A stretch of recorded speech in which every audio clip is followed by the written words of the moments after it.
যে 1 মাস বা 1.5 মাস আমি ফিল্ড লেভেলে গিয়ে অফিসারদের কথা শুনেছি, তারপরে হচ্ছে জনগণের কথা শুনেছি, আমলাদের কথা শুনেছি, একটা রিয়েলাইজেশন আসছে যে তাদের অ্যাপ্রোচ দেখে স্যাররা আছেন এখানে, স্যার বেয়াদবি মাফ করবেন, একটা রিয়েলাইজেশন এসেছে যে মানে জীবনে যাই করি বিসিএস দেব।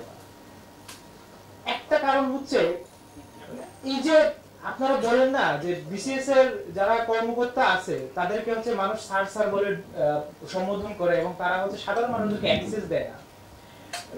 একেবারে আপনারা সচিবালয়ে থাকেন, একটা হার্ডলি ট্রুথ, একজন সচিব, যুগ্ম সচিব বা হচ্ছে একজন উপসচিব বা একজন হচ্ছে ইউএনও বা একজন ডিসি, তার সিনিয়রের সাথে তার যে একটা ইন্টারঅ্যাকশনটা হয়, ওই ইন্টারঅ্যাকশনটা আপনাদের দেখার সুযোগ হয়েছে কিনা আমি জানি না।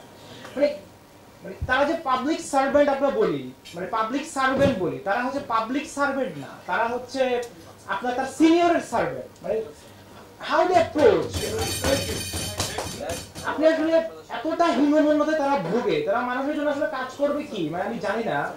এই হীনমন্যতা দেখে আসলে আমার বিসিএস দেওয়ার ইচ্ছা চলে গেছে।